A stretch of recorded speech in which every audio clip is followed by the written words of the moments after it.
విదేశాలలో ఉద్యోగ అవకాశాలు కల్పిస్తామని ఎవరిని మోసం చేయలేదని మూసారాంబాగ్ వీసాస్ విజన్ కన్సల్టెన్సీ నిర్వాహకులు రఘువీర్ రెడ్డి అన్నారు. మలక్పేటలో ఏర్పాటు చేసిన సమావేశంలో ఆయన మాట్లాడుతూ విద్యార్థులు తమ సంస్థపై చేసిన ఆరోపణలు అవాస్తవం లేదన్నారు. అయితే ఇంటర్ ఆ పైన చదువుకున్నటువంటి యువతకు జర్మనీ లాంగ్వేజ్ నేర్పించడానికి కన్సల్టెన్సీ ఏర్పాటు చేస్తామని తెలిపారు. జర్మన్ లాంగ్వేజ్ నేర్చుకుని జీవితంలో స్థిరపడ్డ వారు ఉన్నారని తెలిపారు. అనతి కాలంలోనే ప్రజల్లో గుర్తింపు సంపాదించుకున్నటువంటి తమ కన్సల్టెన్సీ పేరును అబాసుపాలు చేయడం కోసం అమీర్పేటలోని ఓ సంస్థ నిర్వాహకులు విద్యార్థులను తప్పుదోవ పట్టించారన్నారు. ఆరోగ్య పరిస్థితి బాగాలేదని ఇన్స్టిట్యూట్ కు రాలేకపోతున్నామని, చెల్లించిన అమౌంట్ లో 30 నుంచి 35% తిరిగి రీపేమెంట్ ఇస్తే చాలు అని అగ్రిమెంట్ రాసిచ్చి అమీర్పేటలోని సంస్థలో చేరారన్నారు. దీనికి సంబంధించినటువంటి ఆధారాలు కూడా ఉన్నాయన్నారు. విద్యార్థులు తప్పుదోవ పట్టించి లేనిపోని ఆరోపణలు చేస్తున్నారని అన్నారు.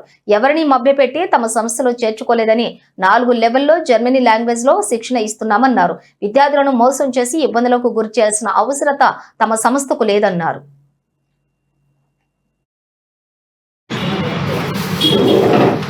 సువర్ణ అవకాశాన్ని ఎవరైతే స్టూడెంట్స్ ఇంటర్మీడియట్ పాస్ అయిన స్టూడెంట్స్ కావచ్చు, డిగ్రీ పాస్ అయిన స్టూడెంట్స్ కావచ్చు, ఇంకా ఏ స్టూడెంట్స్ అయినా కావచ్చు, వాళ్ళకి ఎక్సలెంట్ సూపర్ అవకాశాన్ని నేను తీసుకొచ్చాను. వీళ్ళు ఉపయోగపడుతుంది స్టూడెంట్స్ కి. ఎవరు ఏ సంస్థ దగ్గర లేని అవకాశాన్ని తీసుకొచ్చాను. దీన్ని సద్వినియోగం చేసుకోవాల్సింది పోయి స్టూడెంట్స్ ఒక సంస్థ చేతిలో చిక్కి మోసపోయి నన్ను కంప్లీట్ గా నా సంస్థను డిఫేమ్ చేస్తున్నారు. వాళ్ళకు తెలియదు, అమాయకులు స్టూడెంట్స్ మిస్లీడ్ తప్పుదోవ పడుతున్నారు.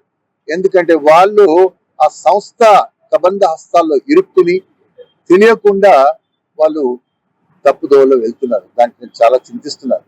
అదే విధంగా నా మీడియా మిత్రులకు నేను చెప్పదలుచుకుంది ఏంటంటే, నిన్న టెలికాస్ట్ అయిన లైవ్ లో కొన్ని సాటిలైట్ ఛానల్స్ లో, కొన్ని యూట్యూబ్ ఛానల్స్ లో నా పైన ఆరోపణలు వచ్చాయి.